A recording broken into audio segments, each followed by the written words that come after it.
white flag. Last lap of the Budweiser shootout. Earnhardt Jr. fell back off of Stewart a little bit. Does he have the momentum now?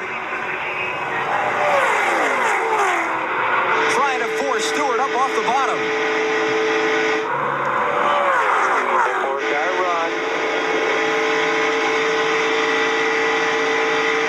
Cannot make it happen. Is Jeff Gordon going with him? No, Gordon's going to the outside with Schrader. Gordon getting the push. Moves to second. Junior digging back down low. Stewart's loving this in his rearview mirror. While they fight for second, that could be the gap Tony Stewart needs to win the race. Here they come. Final sprint to the checkered flag. Stewart's going to do it 2 years in a row. Tony Stewart wins the Budweiser shootout. Earnhardt Jr. edging Jeff Gordon for second. I think that Tony Stewart, when he looked in the mirror and saw what was happening for a second spot, he moved over and helped Junior get the spot because Junior had run behind him for so long and helped him. You know, he had a great car at Daytona and didn't get to show it. He blew up right on the start of the race. Dominated down in Las Vegas. And here he sits looking like he's going to win this race today. Although I got to tell you, I wouldn't. Dale Jr.'s going to dive that thing to the bottom down here with maybe 1 or 2 to go and see if he can't close that gap. This is it. Final lap. Turn 4. Stewart, the high line. Junior, the low line is coming. Here he comes. He cuts the gap in half. But Tony Stewart scores his first super speedway win in over a year. Pretty dominant little performance there, Larry. Yes, it was. Dale Earnhardt Jr., of course, second. But how about that man that finishes third, Jimmy Johnson, and only his 7th Winston Cup start? It was a great run for him today. And Chad, he didn't fall out of the seat, bud. He stayed up on that wheel for. How'd we start this day off? Blue skies. Nothing but blue skies do I see. White flag, Mike. Tony Stewart has only started 7 races at Richmond International Speedway, and he's about to go to victory lane for the 3rd time here. He won at Atlanta, and if he rounds turns 3 and 4, he'll score his 2nd victory of 2002.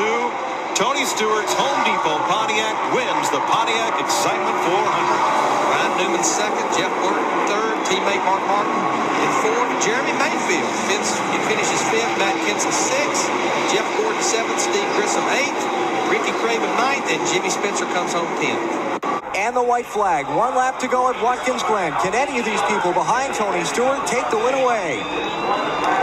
There he goes. That was pretty early.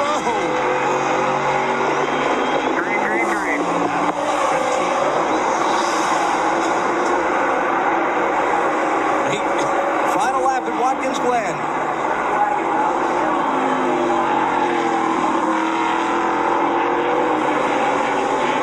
Jones not able to get a run on Robbie Gordon. Looked like he had a brief look on him.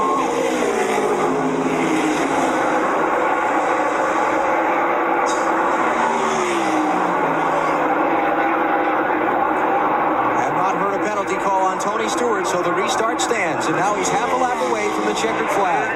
One more time. Oh, no. One off in the dust in turn 1. He drove out of it, though. That was Ricky Craven. What a week it's been for Tony Stewart. Spent much of this week in turmoil.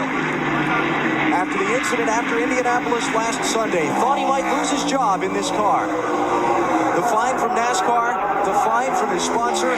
He has agreed to undergo anger management counseling, trying to overcome the temper problems that have dogged him throughout his career. Today, he's funneled that anger into a powerful drive. As he comes to the final corner, Tony Stewart is going to win at Watkins Glen, his 3rd win of the season, and his 1st win at this historic road course. Stewart's your victor. Nobody run out of gas. Ryan Newman with a great drive for 2nd. Robbie Gordon, P.J. Jones, Ricky Rudd fill out the top 5. But at the end of the day, the big trophy will go to Tony Stewart. The Rushville Rocket from Indiana is the 2002 NASCAR Winston Cup champion. There's a big sigh of relief. Yes, it is. It didn't come easy at a track where they've dominated in the 3 previous